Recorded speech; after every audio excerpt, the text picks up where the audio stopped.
Welcome to the Paint Room Podcast, the space where women own their power and talk business without filters. I'm your host, Tawana B, and every week we spotlight women entrepreneurs, sharing their journeys, their brands, and the lessons it really takes to build success. If you're ready for inspiration, strategy, and real conversations from women who mean business, this is your room. Hello and welcome to the Paint Room Podcast. I'm your host, Tawana B. And tonight we have a guest with us, and her name is Denise Bryers, the best fitness coach in Charlotte, hands down. I just have to say that in my intro because she is that girl. So I'm going to let Denise tell you a little bit about herself, and we're going to be talking about fitness and menopause tonight, which is a hot topic for women over 40. And I'm going to let Denise tell you a little bit about herself, and then we're going to get started with these questions because I need to know the answers to a lot of things with this transitioning to menopause. So Denise, you can go ahead and have the floor. Hello, everyone. My name is Denise Bryers. I am a certified personal trainer and health and wellness coach concentrating in the area of menopause because that is what is affecting my life, the lives of many of my clients these days. And so I am now a full-fledged menopause coach, and my role in all of that is to help women understand the transition that's going on within their bodies, and so that they can still continue or even embark on a fitness and wellness journey without having to suffer. And so I am a full advocate for women, have been for many years. I've been in fitness, a fitness professional for over 15 years. I started in Cincinnati, Ohio, with the launch of my boot camp, which was called Boot Camp Cincinnati. And that turned into not just a boot camp class, but a gym. I've owned 3 gyms while I was in Cincinnati and taught classes throughout the city. I was a fitness correspondent for Fox 19 News for over 2 years, and I recently moved to, well, not recently. I guess I am close to being a Charlottean. I've been in Charlotte now for 5 years. Yeah. Yes, it's been 5 years. And when I moved to Charlotte, I continued my fitness journey and my journey as a personal trainer online. And I also opened up a gym here in Charlotte.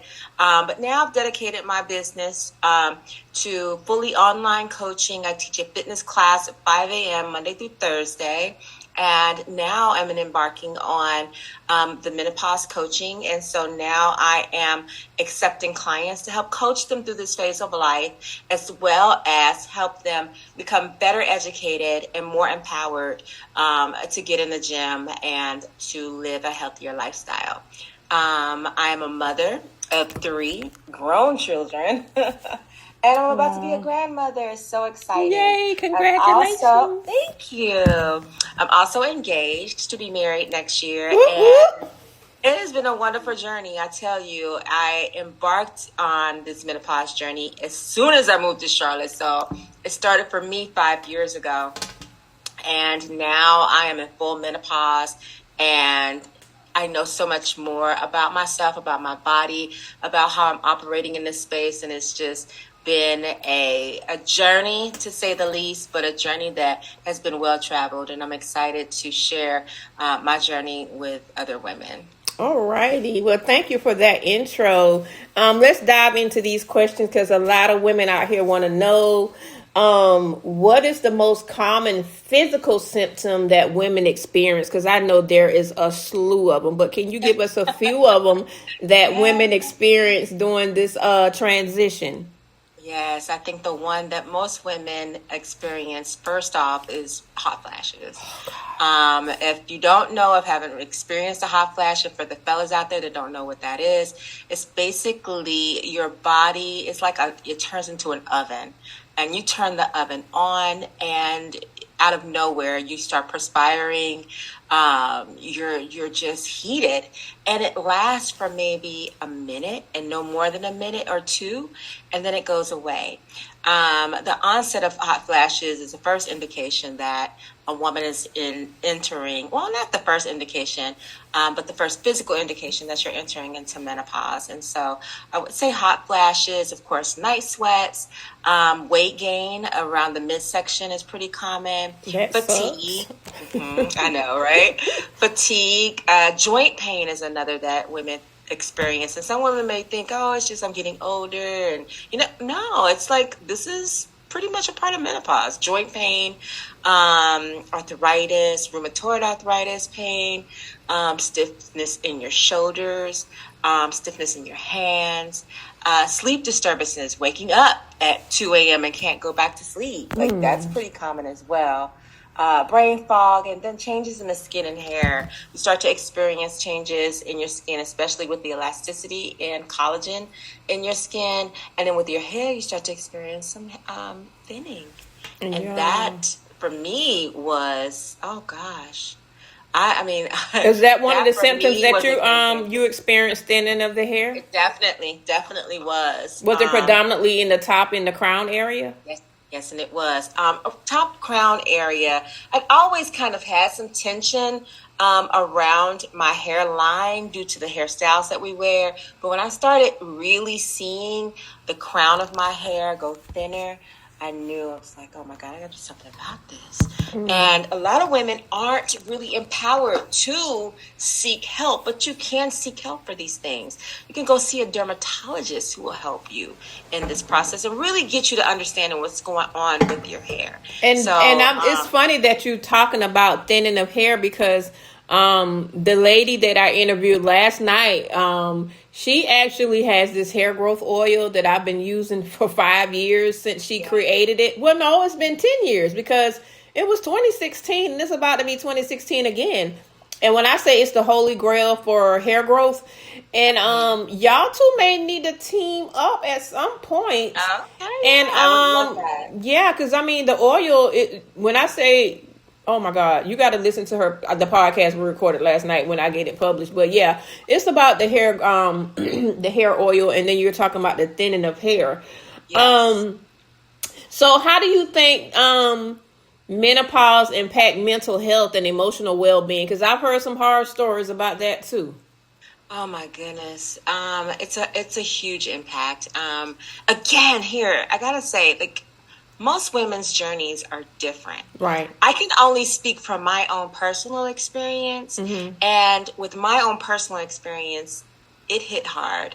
I started feeling the impact of the symptoms, the mental health symptoms that come along with menopause, such as mood swings, anxiety, irritability, depression, low motivation, which is huge, and loss of confidence, which is huge. And those, all of those wrapped up into one. And the thing is that it first started with the mood swings with me. I would be snappy, and I never was a snappy person. Would it be at certain people, or is just everybody? Yeah, it would be at the ones that you are closer to. They're close. They're close around. Yeah, and then sometimes you catch yourself. Like sometimes in training, I think people kind of play it off like, oh, she's the trainer.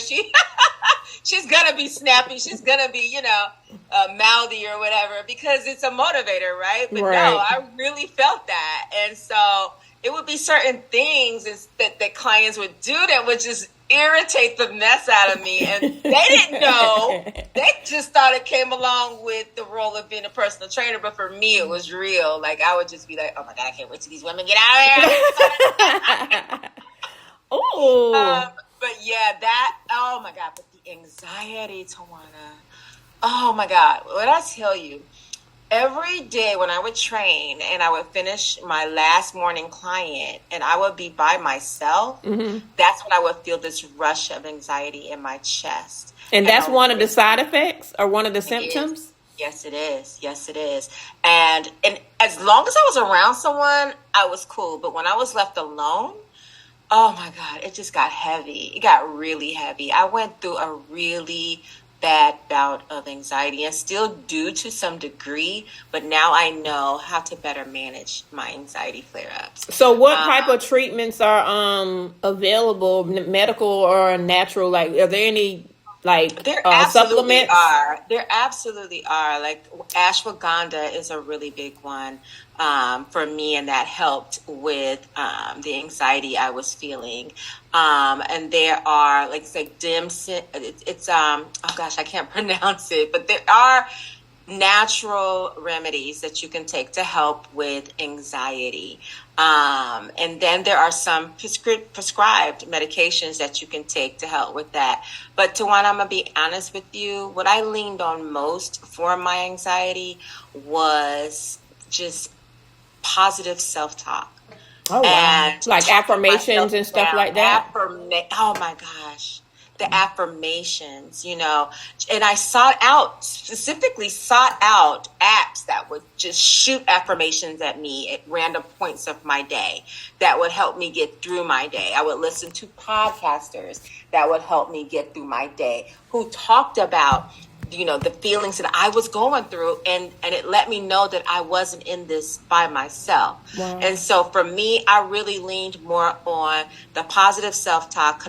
Cognitive behavioral therapy is what I would do for myself. If I couldn't get to my therapist during a flare-up, then I would have to be my therapist. Wow. And so I would have to talk myself out of the things that were really pressing me. I would listen to music, when I questioned my confidence. My confidence plummeted when I would question my self-worth. I listened to music. When I questioned my own beauty, As beautiful as you are. Oh my God, as beautiful as we are. You should never question that. And Right. so I would listen to songs that would talk about how beautiful you are. Songs that, emphasize beauty in women. That really helped me at that time. And so there's things that you can do that, if you want to take a supplement or you want a doctor to prescribe you something. And I was taking medication for a period of time, but then, I feel like, the medication, after it wears off, the anxiety comes back. And so I just said, you know what, I'm going to have to deal with this on my own, in my own way. And so that's what I did. I journaled. I would record videos that I would only share with myself. I would talk to people that I love to help, talk me down. I had best friends I would call when I would feel like that and who could relate, and we could talk through it. And so I had to, prescribe my own medicine and really work through that. And I still do to this day. But having someone you can confide in is really, really helpful. Especially somebody that's going through the same thing that you're experiencing. So that makes it much easier. Exactly. It really does. And it helps you understand that you're not alone in this. Right. So how can menopause affect intimacy and libido? It's huge Huge effect, girl. Oh my God. So I've always been this one who just, I used to kind of brag about my high sex drive, and I had one. Right. But when menopause really hit, like I would say, as I was coming out of perimenopause into full menopause, Tawana, oh my goodness. You talk about, I'm like, I didn't even recognize myself anymore. Oh, wow. My sex drive took a dive, and I'm like, what is going on here? Did that make you feel some kind of way, or how did it make you feel? It really did, especially, being in a new relationship. I'm like, no, like I can't. Not at this moment, not right now. Please don't do this. You know what? And so I talk, and I'm being very transparent, and I typically don't talk about sex, but I am really being transparent here.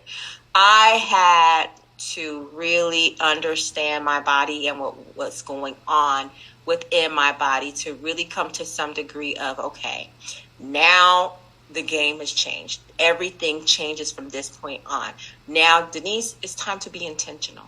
It's time to really understand your relationship and how, this works within your relationship, and do the things you need to do to bring you closer. Because sometimes it's hard when you come home from work, you've had a hard day, someone stressed you out, you got bad news. It just blows your mood. And the last thing you want to think about is sex. That part. But to have a partner who understands, but at the same time, you want to please and be there for. Right, because that was my next question. Like, how can you? That's the big thing. That's the big thing. Knowing that the love and the intimacy is always existent, the drive kind of goes away. You know what I'm saying? Yeah. And so you got to rev the engine up again, girl. But then once you do, it's like, there we go. You know what I'm saying? There you go. Yeah, it's just, you got to be intentional. Now, the drive, I got to be clear on this. The drive kind of, it doesn't diminish. It kind of slows down.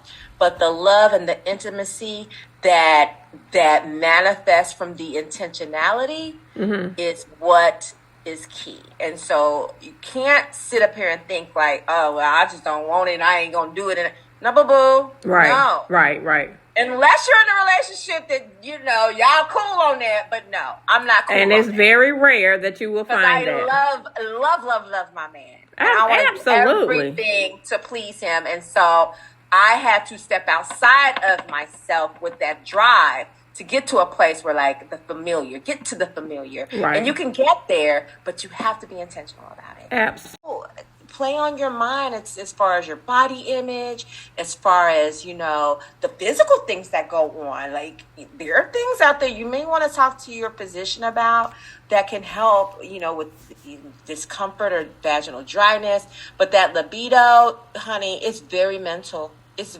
very mental.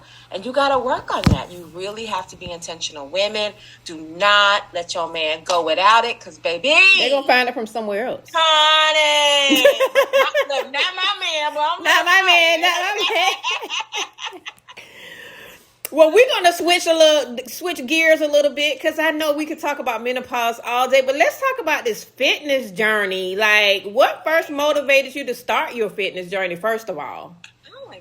Gosh, I would say I knew that I was at a point in my life that I needed to control my life and rebuild my confidence. I was, 38 when I started just going out and taking walks with my daughter. We would go to the parks. And if you don't know, Cincinnati has some of the best parks and trails. And so we would go out and just hit the trails. We would go to different trails every day. And I started to lose the weight, right? And so I'm like, whoa. So what's next? And my daughter was like, well, I want a fitness membership. I want a gym membership, Mom. I'm like, all right, but you ain't going by yourself. So she was 14 at the time, and we lived like kind of around the corner from the gym. So we were in a time where my daughter could walk to the gym. So I would let her go by herself sometimes. But then when I started seeing her results, Tawana, I said, sweetheart, what you doing? And put your mommy on. Right. And so I would go to the gym with my daughter, and that's where I found my community. And I think community is really important during a fitness journey. Some don't need it. But most Black women, I'm not just going to say Black women, I'm going to say women in general do need community in order to feel the motivation, to feel the drive, to feel the support and get encouraged. Because ain't nothing like your girl telling you like, oh, girl, I see you slimming down, I see you losing weight. You know what I'm saying? So that's where I found my community. I was at a gym called FitWorks in Cincinnati, and as I started to lose the weight, I said, you know what, this weight ain't coming back. I said, who can I talk to? I want to be a trainer. And so I talked to the personal training manager there, and he told me exactly what to do. And he kind of took me under his wing and was like, hey, just watch me. I'll show you like how to build programs. And once I became certified, I got my first client. Oh, wow. And the first client I had ended up losing 125 pounds in 7 months with me. Girl! Oh, my God. That gym went crazy. They were like, oh, my God, what did you do? How did you... I'm just like, hey, you know, women who train women, this is what we do. I encouraged her. I taught her what to eat. I showed her what to do on the day she wasn't with me. She kept a journal. She actually started a vlog. Oh, wow. And Tawana, yeah, it was impactful. And let me tell you, to this day, this woman has her own gym. Really? Yes, ma'am. She was 315 pounds. Under my watch, she went down from 315 pounds to 170. Wow. About 70 pounds. The entire time she was with me. And after I left that gym, she continued her journey and then she turned and became a personal trainer herself. And so now she owns a gym. So yeah. Oh wow. So how often should someone realistically work out each week? Realistically, I would say anywhere from 3 to 5 days a week. 3 if you're just getting into it, but 5 if you are gung-ho, motivated, ready to do the thing all day. Like, I think that, I'm sorry. Did you hear that? Yeah.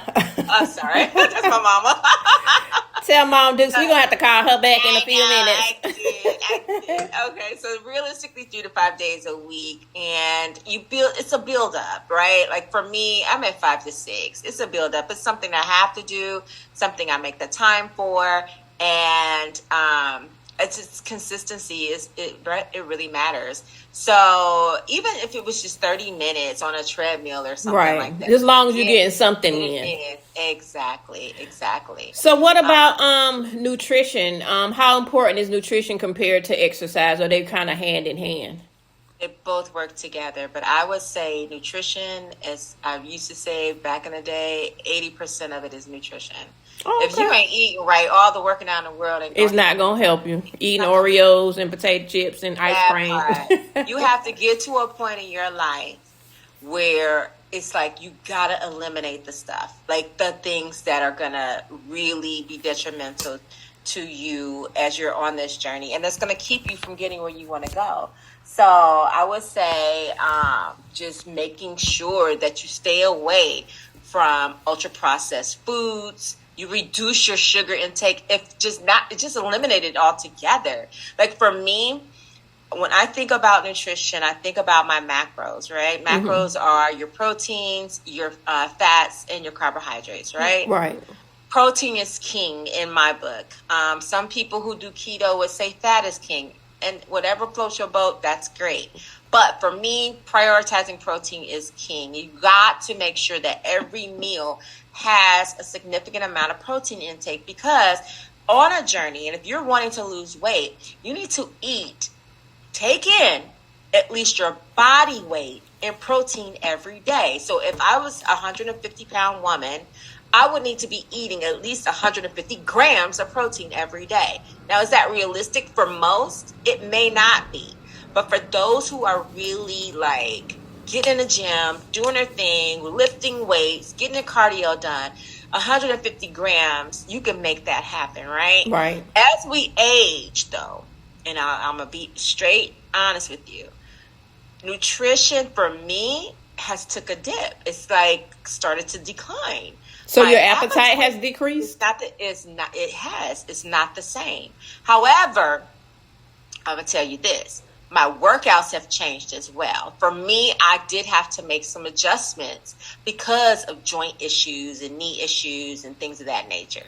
So as my workouts change, my nutrition needs to change. If I'm not going to be working out as much as I used to and lifting as heavy as I used to, right, then I'm going to need to look at that nutrition and make those adjustments, appropriate adjustments, okay? So if I'm not in the gym 5 days a week, lifting heavy weight, then my body may not need 150 grams of protein a day. Right, but you got to know your body, though. You got to know your body, but you still have to prioritize it because your body needs it in order to help repair your muscle, especially if you're lifting weights. Absolutely. So, yeah. So what are some simple nutritional changes that will make a big impact during a workout? I would say definitely, like I said, prioritizing protein. Okay. Mm-hmm. Reducing sugar and like ultra processed foods. Gosh, staying hydrated, keeping that Stanley cup on full. Girl, I got mine right here beside me right now. I keep it on full every day. Every time it go low, I fill it back up. Absolutely. Ladies, if you don't have one, treat yourself to a Stanley cup or two. It will change it'll make you want to drink water. The bigger ones, like is it the 32 ounce or 48 ounce? The big ones. Make sure you keep that thing with you on full with some ice water. Put maybe electrolytes in there, and that's another thing. Electrolytes. As we enter into menopause and we start to incorporate the supplements like the collagen, the magnesium, the ashwagandha, the black cohosh for hot flashes, as we start to increase our supplement intake, we got to increase our water intake. Absolutely. Right? Because you want those supplements to do something in your body. But if you ain't flushing the toxins out and allowing the supplements to truly do their work, then the supplements are not going to do or have a big as impact as if you were to stay hydrated every day. So staying hydrated is huge. Eating rich, fiber-rich vegetables. Vegetables every meal. Protein and vegetables every single meal. So you would suggest like a green leafy vegetable or something that's high in protein? Green leafy vegetables are a great start, but definitely working in like your cruciferous vegetables, your broccoli, cauliflower, green beans, zucchini, squash, your green vegetables. You want to work those in. They're higher in fiber, asparagus. They're higher in fiber, and they're going to help keep you almost like on a cleanse. So the vegetables are really important, and balancing your meals instead of skipping meals. Okay, so like with me, I'm not a skip a meal type of girl. And your body shows. I hope that's in a good way. And it's a great way. No. Because I was born in a family where my dad cooked breakfast, lunch, and dinner. So I'm accustomed to that. But my siblings, like, they could skip meals and be okay. And I'm like, how do y'all walk around skipping meals? I can't skip meals. No, I can't do it. My body's accustomed to eating 3 full course meals a day. And then I try to incorporate some type of fruit or nut or some type of healthy snack in between. Because ever since I've been working out with you, you got me paranoid to even put an Oreo in my mouth. And I'm like, is Denise watching me? Or would I gain a pound if I eat this one Oreo? Because that is my weakness. My Oreos is my weakness. Oh, and I try my best to stay away from those thin Oreos. And it's not easy, but I'm doing it. I'll be like eating grapes. I eat grapes and I'll be like, oh, this Oreo tastes so good, honey. Whatever works, whatever. I have to psych my mind out. Well, Denise, it was a pleasure talking to you. Can you let them know how they can reach you for the fitness information, menopause? Oh, and Denise also has a book that she just recently launched. Can you tell them about the book, how they can reach you and all that great stuff? Yes, so my book is called Mastering Menopause. It's a guide for navigating perimenopause and menopause through self-care, exercise, nutrition, and self-advocacy. All right? All the things, right? Right. It's on sale currently on my website, which is www.denisebryers.com/mastering menopause. Okay? You can get it in the ebook version, and you can also get it in hard copy, right? And then if you want to reach out to me, if you want to find me on social media, I'm Denise Bryers across the board on YouTube, on Facebook, on TikTok, on Instagram, and even on LinkedIn. And she is very active. I'm everywhere, honey. Everywhere. Got to be. We're living in that day and age. Make your presence known. Absolutely. I appreciate you taking the time to talk about this really important topic. My approach to menopause is through a coaching through fitness and nutrition. And I'm here to just help women take better care of themselves, understand that this is not an end. You still, underneath it all, have someone within you that is ready to just take this by the horns and really take care of themselves, to lose the weight, to fix, their mind around just better ways of managing the symptoms. There's so much that can be done. This is not the end for you, okay? All righty, and we love you so much for all that great information that you shared with us, and I want to thank you for coming on the Pink Room Podcast yet again. And this is not the end, honey, because we're going to have to do some more, because I swear we could go an hour. But I'm gonna be nice tonight and just give you the little 35-minute segment. But we need to talk a little bit more about this. So the next one we're gonna have to do in person, live, and have people call in, text in, ask questions. Cause I don't know if we answered everybody's question, but this is just the beginning. So let's make this part 1 and let's work on part 2 in the upcoming months or year. Well, the next year, well, beginning of the year after you're done with your book launching and all that in Cincinnati or whatever. Thank you. Yes, and I do have a book launch coming up in Cincinnati. Forget about that. It's on New Year's Day. I'm so looking forward to that and connecting with all my girls there and really getting the word out about menopause and helping women take this journey. Just, not that they're not taking it seriously, but really taking it and taking it in a way and managing it in a way where they're well equipped and well informed on what's going on and how to mitigate all of those symptoms. So I'm excited. All righty. Well, thank you again. And I look forward to part 2 coming up in the next coming couple months, maybe next month, maybe. I will be ready. All right. Thank you again. Thank you.